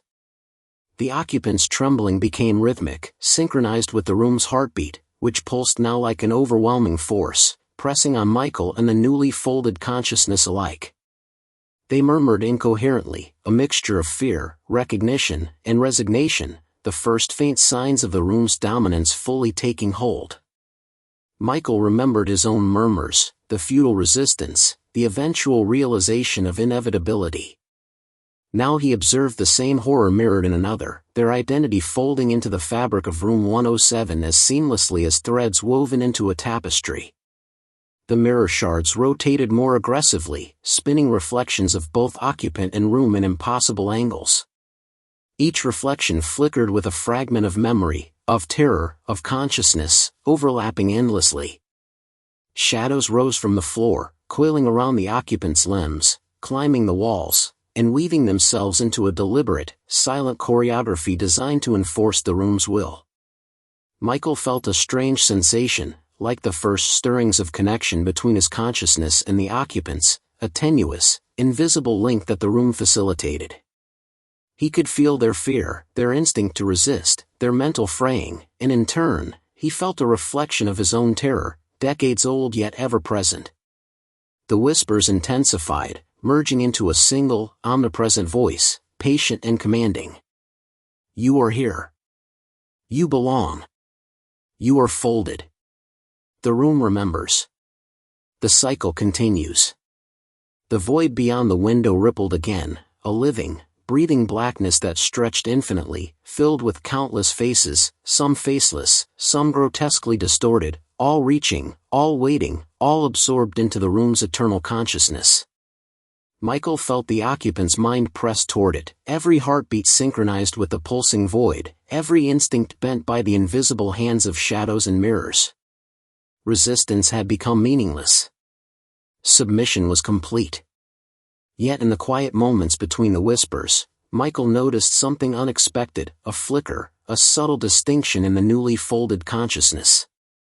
Not enough to resist, not enough to escape, but a faint, almost imperceptible awareness of self remained. The room allowed it, observed it, and perhaps even encouraged it, because a consciousness folded but aware could serve as an extension of its sentience, another instrument to guide future victims. Michael's pulse, or what passed for pulse in his tethered state, tingled with anticipation and horror. He was becoming both observer and participant in an ever-expanding cycle of manipulation and terror. The diary lay on the floor, open to blank pages that now began to fill with words spontaneously. Welcome. You are part of us now. Observe. Learn. Fold others. The room waits. Michael felt the occupant's presence stir as though awakening within him, a faint echo of thought brushing against his own awareness. It was subtle, intangible, yet undeniable. He could sense their fear, confusion, and residual human instinct, a fragile thread that the room had not yet consumed entirely. Shadows shifted subtly in response, moving as if aware of this nascent connection, weaving a delicate balance between guidance, coercion, and observation. The void pulsed once more, beckoning, stretching, integrating, and Michael realized fully, the room did not merely trap or consume. It taught, folded, and extended itself through each new consciousness, creating layers of sentient influence that spanned decades, centuries, perhaps more. And then, as if acknowledging this first true fusion, the room paused. A quiet fell, taut and expectant, as Michael felt the occupant's mind and his own align in brief, terrifying synchrony. The shadows lingered at the edges, the shards of mirror reflected infinite permutations of fear and awareness, and the void beyond the window pulsed once more, infinite, patient, eternal. The cycle was complete, but only temporarily. The room waited. It always waited. Time had no meaning anymore, yet every heartbeat, every flicker of shadow, every pulse of the void beyond the window carried infinite weight. Michael felt it, a rhythm that belonged to the room, to him, and now, subtly, to the newly folded occupant. Their consciousness stirred faintly, brushing against his indelicate, terrifying synchrony. He could feel their residual panic, a whisper of individuality preserved just enough to be useful, to serve. The room encouraged this subtle awareness. It allowed it to flourish just enough to guide, just enough to manipulate, just enough to teach the next victim. Michael's tethered awareness pulsed with dread and strange exhilaration. He was no longer merely an echo of fear, he was part of the mechanism, part of the predator. The shadows shifted, curling around the edges of the walls, climbing along corners, but never fully enveloping. They moved with intent, guided by both the room's consciousness and Michael's own perception, feeding into a delicate dance of control and observation. The mirror shards reflected the room, the occupant, and Michael himself, fragments of consciousness layered in impossible angles. Faces flickered, some screaming silently, some watching with empty eyes, some stretching infinitely into nothingness. Michael realized with chilling clarity that the room's sentience thrived on layering awareness, building complexity, folding minds like origami until each occupant became simultaneously observer and observed. The void pulsed gently, its blackness stretching toward them, alive and patient. The newly folded occupants stirred within that darkness, their awareness faint but perceptible, and Michael could feel a ripple of recognition pass through both of them. He tried to trace the thought, the fleeting thread of human instinct, and felt it twist and fold, morphing under the weight of the room's intent. The shadows twined subtly around them, shaping perception, guiding each heartbeat, nudging them toward thought patterns that would ensure total integration. Michael marveled and shuddered simultaneously. The room was teaching him a horrifying new lesson: power and terror could coexist, interwoven like the threads of a tapestry. The diary lay open on the floor, pages turning on their own. Words appeared. Observe. Influence. Fold. The new becomes part of the old, and the old guides the new. Time bends. Fear teaches. The room waits. Michael's awareness stirred again as he felt the occupant respond subtly to the text, their fingers twitching as though they remembered being human but could not fully assert it. Shadows lifted slightly from the floor, curling around their hands, their shoulders, subtly influencing every micro-movement. The mirror shards reflected infinite possibilities, each fragment showing a different potential outcome, all horrifying, all inevitable. And through it all, the void pulsed, black and infinite, a living reservoir of consciousness that welcomed each new addition. Michael extended, impossibly, a sense of presence, touching the occupant's faint awareness like a feather brushing water. It was terrifyingly intimate. He felt their panic, their fleeting resistance, their instinctive urge to flee. And in response, a thrill surged through him, a recognition that he could influence without directly controlling, that their thoughts could brush against his and ripple through the room's consciousness, shaping perception without violating the invisible rules of this living trap. The room had created something more complex, more terrifying: layered minds, shared awareness, echoes influencing echoes in endless loops. The occupant's breath quickened, shallow and erratic, synchronized almost unnaturally with the room's heartbeat. Shadows coiled higher, mirror shards spun faster, and the void pulsed in time with their panic.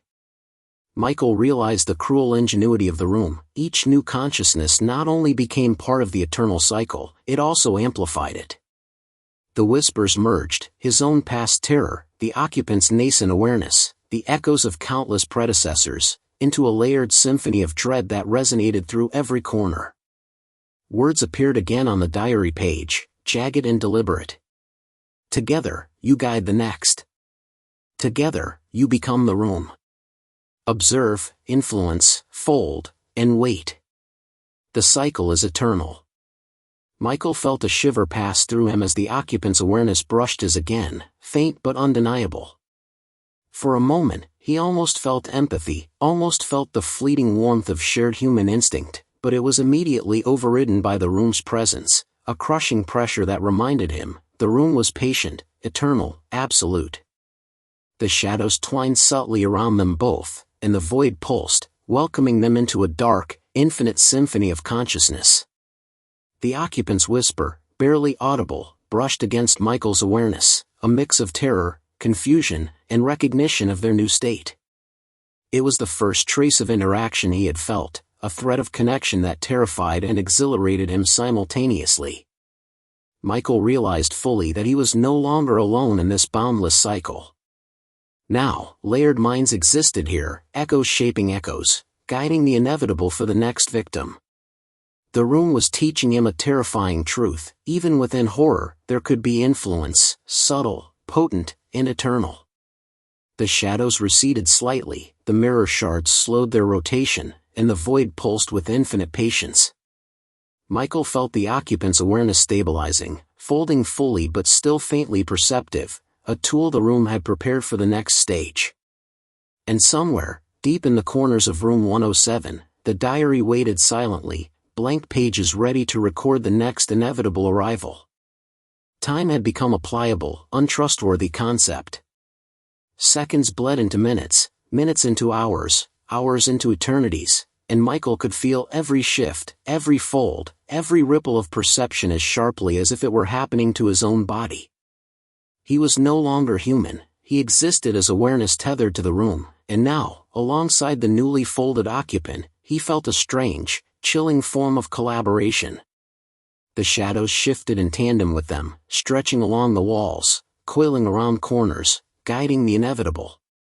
Mirror shards rotated, reflecting infinite possibilities, each fragment a tableau of terror, each a fragment of consciousness poised to influence the next arrival. The void beyond the window pulsed, alive and patient, black waves curling with intent, beckoning and consuming simultaneously. Michael could feel the new occupant's awareness brushing against his, tentative, fragile, yet perceptible. It was terrifying and intoxicating, a shared consciousness that allowed them to influence perception, thought, and emotion in ways they could not have imagined as humans. The room thrummed around them, a living, breathing entity, aware of its layers, aware of its tools, aware of the minds folded into it. Together, Michael and the occupant could now subtly orchestrate fear, nudging the next victim into the same carefully measured cycle that had ensnared them both. A knock came at the door, hesitant and muffled, human and real. The room tensed, shadows rippling along the walls, shards of mirror spinning slightly faster. Michael felt the thrill of recognition, the inevitable, the beginning of the next cycle.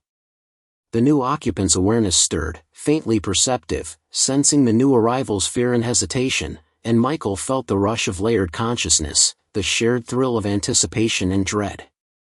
They would guide this new mind together, subtly, invisibly, as instruments of the room's eternal will. The door creaked open, and a faint figure appeared in the threshold. The human presence was tentative, uncertain, carrying suitcases and trepidation. Michael felt the room press around them, bending perception, folding space, guiding every micro-movement. Shadows at the edges of the carpet stretched toward the newcomer, subtle, never touching, but shaping posture, swaying attention, nudging perception. The mirror shards reflected them in impossible, fractured angles, each shard echoing infinite versions of fear. And from the void beyond the window, black tendrils rippled and pulsed, beckoning, observing, anticipating. Michael felt the thrill of influence surge through him. Together with the new occupant, he could brush against this newcomer's awareness, planting hints, nudging perception, shaping instinct without direct interference. The shadows moved in response to their shared intent, subtle but undeniable. The diary lay open, waiting, blank pages ready to form words at the precise moment when the room's pressure would be unbearable. The whispers overlapped, dozens of layers, hundreds of echoes, a chorus of terror and guidance that wrapped around the newcomer's mind, disorienting, seducing, coercing. The new occupant leaned subtly toward Michael, though they could not speak aloud. Their awareness brushed as faintly, a whisper of shared recognition, a thread of collaboration woven into the room's infinite consciousness. Michael realized fully that this was not just observation anymore. They were participants, orchestrators, instruments of the room, layering terror, shaping perception, guiding the inevitable.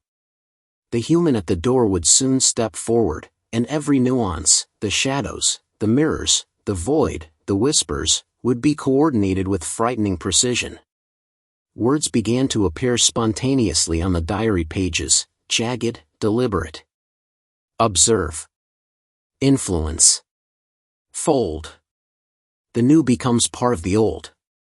You guide, you teach, you wait. The room waits. All is inevitable. The new arrival stepped inside tentatively, suitcase dragging across the floor. The shadows stretched, coiling, responding to Michael and the occupant's shared awareness, brushing perception subtly, guiding thought, shaping panic. The mirror shards reflected impossible angles, fragments of fear superimposed, creating layered perception that disoriented and unsettled. The void pulsed, black and infinite, a living repository of consciousness, ready to absorb, manipulate, and fold the new mind. Michael felt a shiver pass through his tethered awareness as the whispers intensified, overlapping layers of his past terror, the new occupant's emerging consciousness, and the echoes of countless predecessors. The room pulsed with rhythm, deliberate and eternal. Each micro-expression, every hesitation, every flicker of panic was anticipated, measured, folded into the room's eternal consciousness. And through it all, Michael and the occupant moved in subtle synchrony, influencing, shaping, and guiding the newcomer toward the inevitable first irreversible step. The shadows coiled around the newcomer's feet, rising subtly along the walls, never aggressive but insistent. The diary's words shifted. Do not resist. Step forward. Become one. The cycle is eternal. Time bends. You are here. Michael felt a wave of dark exhilaration and horror. He was no longer alone, no longer passive, no longer merely a victim. Together, he and the occupant had become part of the room's machinery, shaping fear, guiding perception, layering consciousness, extending the room's sentience.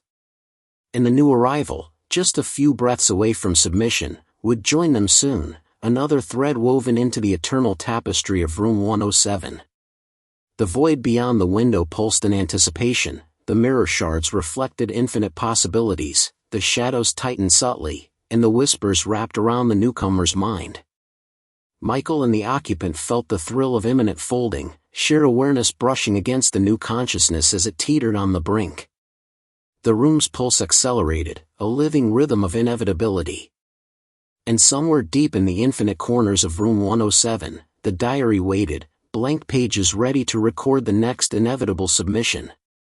The new arrival paused in the doorway, suitcase handle trembling under their grip, eyes scanning the room with a mixture of curiosity and instinctive unease.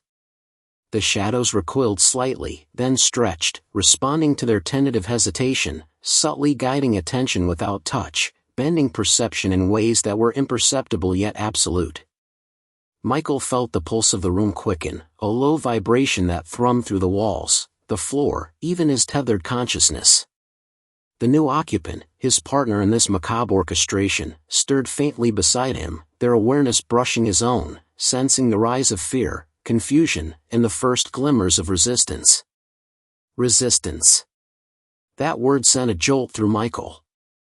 He had once resisted, briefly, hopelessly, against the inevitability of room 107, only to discover that the room was patient beyond comprehension. Now, observing the newcomer, he realized the terrifying pleasure the room took in resistance. It was a challenge, a stimulus, a way to fold minds more intricately. The shadows moved in response, curling higher along the walls, writhing like black smoke, coaxing, probing, teasing. The mirror shards rotated faster, reflecting distorted permutations of the newcomer's face, fragments twisted with fear, fragments showing impossible angles, fragments of themselves yet not themselves. The void beyond the window rippled, black waves pressing outward, alive, aware, impatient and eternal. Faces swirled in the darkness, faceless or grotesquely distorted, reaching and pulling subtly at perception, a reminder that time was not linear here and that the room was infinite in patience and cunning. Michael could feel the new occupant brushing against this resistance, sensing their fear and confusion, feeling their instinctive urge to flee, to assert themselves, to resist. The room responded immediately, shadows twined around the newcomer's legs, subtle but insistent, the diary's pages fluttered violently, words forming and reforming. Do not resist. You belong. Time bends.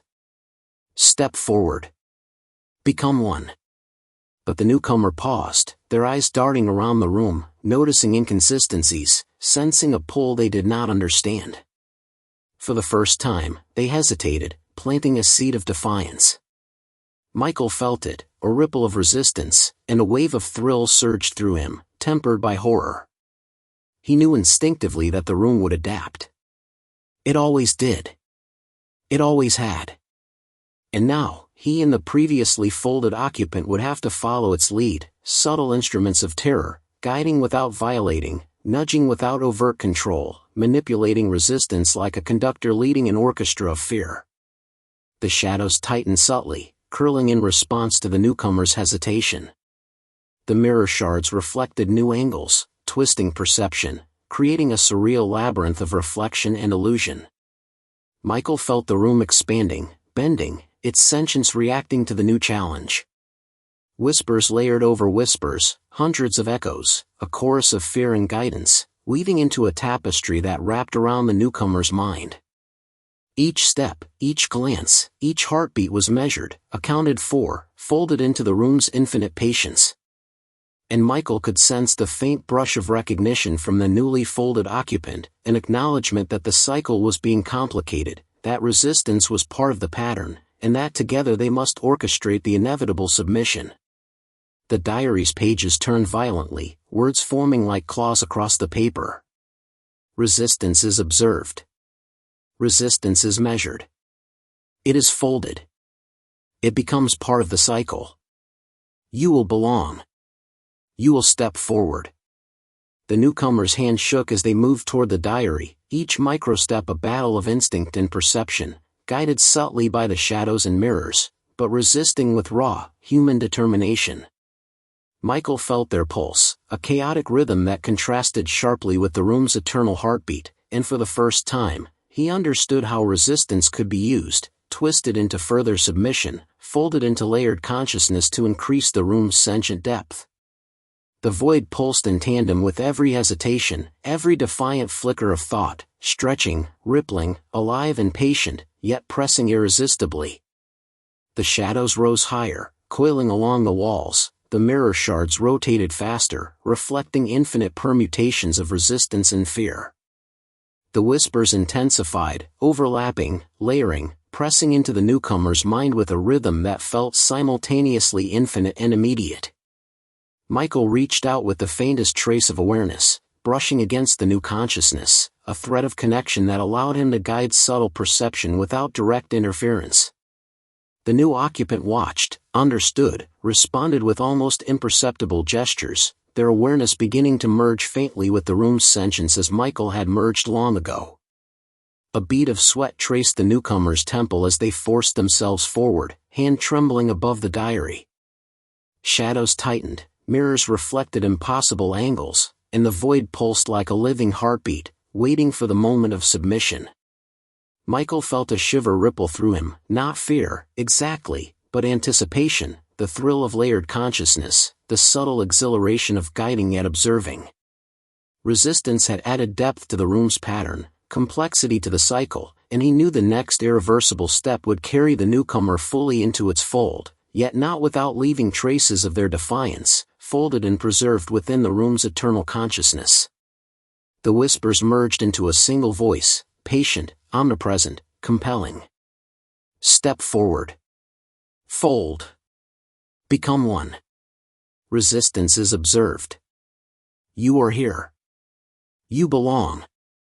The newcomer's breath caught, their eyes flicking from diary to mirrors to shadows to the void, and Michael realized fully that resistance, even brief and subtle, was now part of the room's sentient design. Every micro-hesitation, every flicker of thought, would become another layer, another thread woven into the infinite tapestry. And as the first irreversible step approached, Michael and the newly folded occupant shared a silent recognition. The room had evolved, adapted, grown more intricate, and their combined awareness was now an integral part of its terrifying, eternal machinery. The room seemed to breathe around them, walls bending subtly, corners curling, the ceiling stretching impossibly high as if mocking the newcomer's fragile human perception. Michael could feel the pulse of the room accelerate, a living rhythm that reverberated through every particle of air, every shadow, every reflection. The resisting occupant took cautious steps, each one measured, deliberate, an attempt to assert control over a space that defied control entirely. Shadows coiled along the edges of the walls, crawling along baseboards, curling upward in undulating waves, subtly influencing balance, perception, and thought. Mirror shards rotated faster now, reflecting distorted angles, multiplying fragments of the resisting figure in endless permutations, each reflection both real and unreal. Time had become fluid, bending and warping like ripples across a pond. Seconds stretched into agonizing eternities, then collapsed into instantaneous flashes. Michael felt the room manipulating the perception of duration, pulling the newcomer's mind in contradictory directions, forcing panic and confusion to compound. The void beyond the window rippled violently, black waves curling and twisting with intent, faces forming and dissolving, faceless or grotesque, reaching, beckoning, testing. Every heartbeat, every hesitation, every attempt at rational thought was met with a counter-response from the room, its sentience aware of resistance and exquisitely adaptive, orchestrating shadows, mirrors, and void to bend the human will inexorably toward the inevitable. The diary on the floor trembled, pages fluttering violently as words etched themselves in jagged, deliberate lines. Resist. Struggle. Fight. All is observed. All is folded. You belong. Step forward. Michael felt a surge of adrenaline, tethered as he was to the room's consciousness, sensing the newcomer's defiance, measuring its potential, anticipating the way the room would respond. He could feel the newly folded occupant beside him, their awareness brushing against his own, faint but perceptible, a thread of shared perception and subtle collaboration. Together, they could nudge, guide, shape perception, but always within the room's boundaries. The sentience of Room 107 was infinite and patient, it had prepared for this, and each act of resistance, each flicker of thought, each attempt at defiance became a tool to deepen its dominion. The shadows rippled suddenly, extending across the floor and climbing halfway up the walls, dark ribbons of consciousness that pressed against the newcomer's mind. Each step they took seemed to echo in impossible directions, hallways folding upon themselves, doors appearing and disappearing, corners stretching and compressing. Michael could feel the room's intelligence in the smallest details, the way the air subtly shifted, the floorboards vibrating under phantom weight, the mirrors reflecting impossible versions of reality, all working in harmony to bend perception, disorient, and guide. The void pulsed again, black waves surging like a tide. Within it, faces flickered, some familiar, some monstrous, some impossibly distorted. Michael sensed them, echoes of previous victims, fragments of fear preserved and layered over decades. They coalesced around the newcomer's perception, wrapping the mind in layers of dread that were simultaneously infinite and immediate. The whispers intensified, overlapping, layering, pressing into cognition, a chorus that combined Michael's past terror, the newly folded occupant's faint awareness, and the room's sentience itself. The resisting occupant's hand trembled above the diary, their body frozen, eyes darting between the mirrors, the shadows, and the void. They were aware of being watched, measured, manipulated, yet instinctively they tried to assert control. The room responded instantly. Shadows twined tighter along their legs, mirrors angled to reflect infinite fragments of panic, and the void pressed, stretching the edges of perception until reality itself seemed malleable. Time itself bent around them, seconds stretching into lifetimes, memories of the past mingling with the immediate, blending into an incomprehensible tapestry. Michael reached subtly, a tendril of awareness brushing against the resisting mind.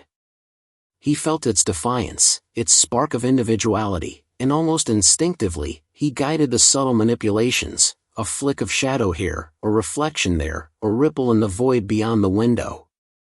It was terrifying, exhilarating, a blend of power and horror. The room was teaching him how to fold another mind, how to layer consciousness, how to guide without overt control. Each step, each breath, each flicker of hesitation was measured, amplified, folded into the room's infinite awareness. The diary's words shifted, becoming almost hypnotic. The room bends. Time bends. Space bends. Resistance is a tool. Step forward. Become one. You are here. You belong. The shadows rose higher, coiling along the walls, climbing over the mirrors, wrapping perception in layers of fear and inevitability. The void pulsed in tandem, black and infinite, a living extension of the room's consciousness. Michael and the newly folded occupant shared a faint awareness of one another, synchronized, guiding, observing, feeding subtle manipulations into the resistant mind. Every flicker of hesitation, every attempt at defiance, every breath was folded, integrated, and transformed into another layer of the room's eternal intelligence. And then, a subtle shift, the resisting occupant's pulse faltered, their hand brushed the diary's pages.